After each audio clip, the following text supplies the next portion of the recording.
বাড়ি দেয়, অথচ কিছু করতে পারছি না। তখন আমার মনে হয় যে আত্মহত্যা করবো। 30 লক্ষ মানুষের রক্তের দাম বেশি না 2000, 3000, ইভেন যদি আমি বলি 1 লক্ষ মানুষ, যে কোনো হত্যার বিচার হওয়া উচিত। 14ই ডিসেম্বর এই যে বুদ্ধিজীবী হত্যা, এটা তো রচয়িতা এবং এক্সিকিউশনে জামাত। টু নেশনস থিওরি, সেই টু নেশনস থিওরির কবরের উপর দাঁড়িয়ে বাংলাদেশ কিন্তু রচিত হয়েছে। আমি আবারও বলি রিপিটেডলি, জিন্না ডি জাতি তত্ত্বের উপরে সে কবর দিয়ে কিন্তু বাংলাদেশের উৎপত্তি। অতএব এখানে সাম্প্রদায়িকতার কোনো জায়গা নেই। আজকে আমার চোখের সবচেয়ে বেশি পানি কেন জানেন? যে যখন দেখি যে মুক্তিযোদ্ধার গলায় জুতার মালা, যখন দেখি যে নুরুল হুদার গালে জুতা দিয়ে পিটায়, তখন মনে হয়েছে এই জন্য আমার যুদ্ধ করা উচিত।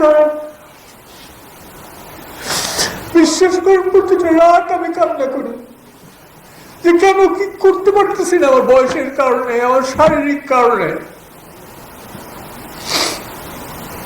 ছেড়ে লোক আমি ছিলাম না, জীবনে কোনদিন জ্ঞান তো কোনো অন্যায়ের সাথে আপোষ করি নাই। আমি পুত পবিত্র এটা বলবো না, কিন্তু জ্ঞানও তো আমি অন্যায়ের সাথে আপোষ করি নাই। আমার এই মুক্তিযোদ্ধাদের গলায় যখন দেখি জুতার মালা, জুতো দিয়ে বাড়ি দেয়, অথচ কিছু করতে পারছি না, তখন আমার মনে হয় যে আত্মহত্যা করবো উচিত। তো সেই কারণে আমি বললাম যে আপনারা না, আমি সবচেয়ে বড় অসহায়, সবচেয়ে বেশি আমি কি বলবো সংখ্যালঘিষ্ঠ। আজকে 71-এ যারা যুদ্ধ করেছি অনেকেই আজকে কারাগারে, যারা বাইরে আছে তারা চলতে পারে না। আমার সব যোগাযোগ আছে সবাই। কি বলবো, আর বলার কিচ্ছু নাই। আমি শুধু একটা জিনিস বলবো, আমাদের সন্তানরা যদি মুক্তিযুদ্ধকে ধারণ করে তাইলে তারা যেন রুখে দাঁড়ায়। আর একটা দেখবেন, আওয়ামী লীগ আজকে হোক কালকে হোক 50 বছর পরে হলেও ক্ষমতায় আসবে। প্রতিবাদ কিন্তু এই গভর্নমেন্টের বেলা আওয়ামী লীগ করে নাই, কেউ করে নাই। ফার্স্ট আমি করেছি যেদিন ওয়াকারুজ্জামান বলল যে আমি জামাত এবং কাকে না বিএনপির বল না, জামাত এবং কাকে কাকে যেন সে ডাকছে, এবং আমার উপর আপনি বিশ্বাস রাখেন। আমি সাথে সাথে কিন্তু ফেসবুকের লাইভে গিয়ে বললাম যে একটা বেআইনি ঘোষিত সংগঠনকে তুমি ডাকতে পারো না। ওই চেয়ারে বসে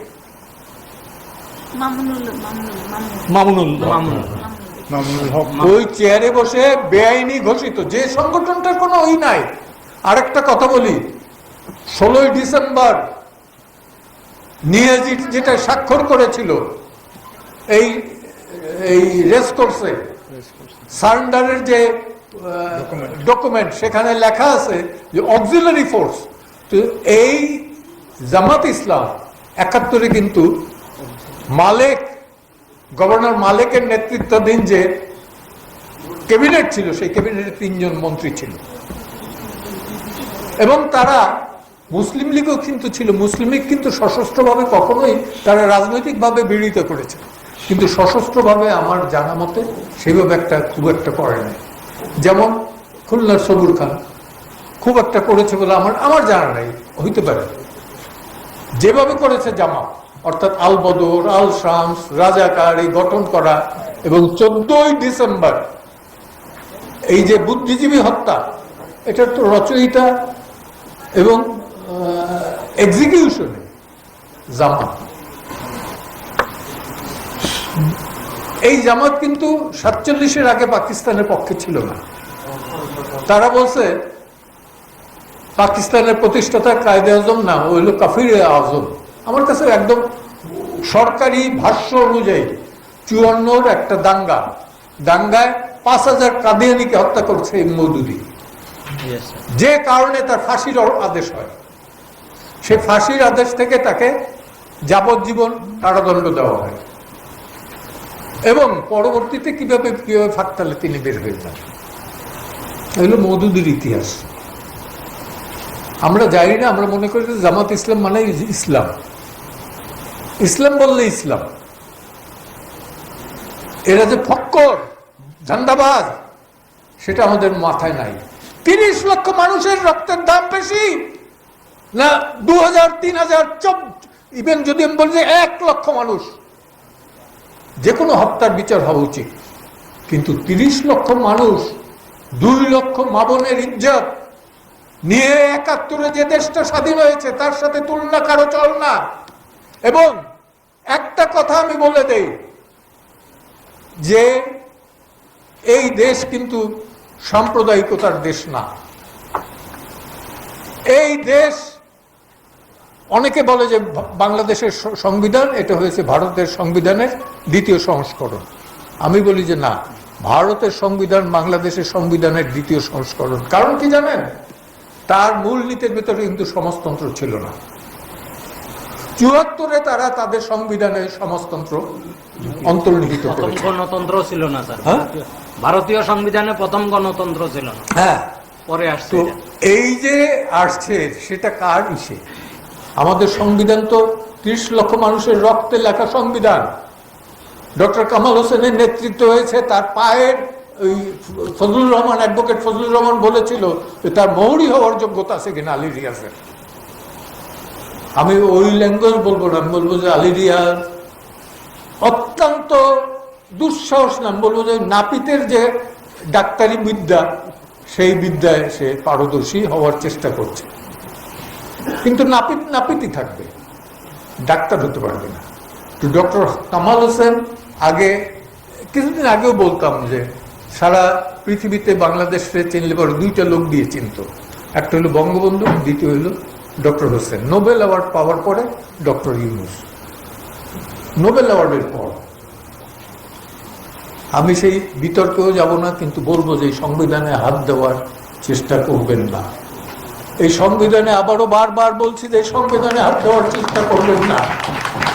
হাত শুধু কেটে ফেলবো না, ওই লোকগুলো বিদেশি, তো তারা এমনি বিদেশে এসে এখানে স্বদেশী ভাব দেখাচ্ছে।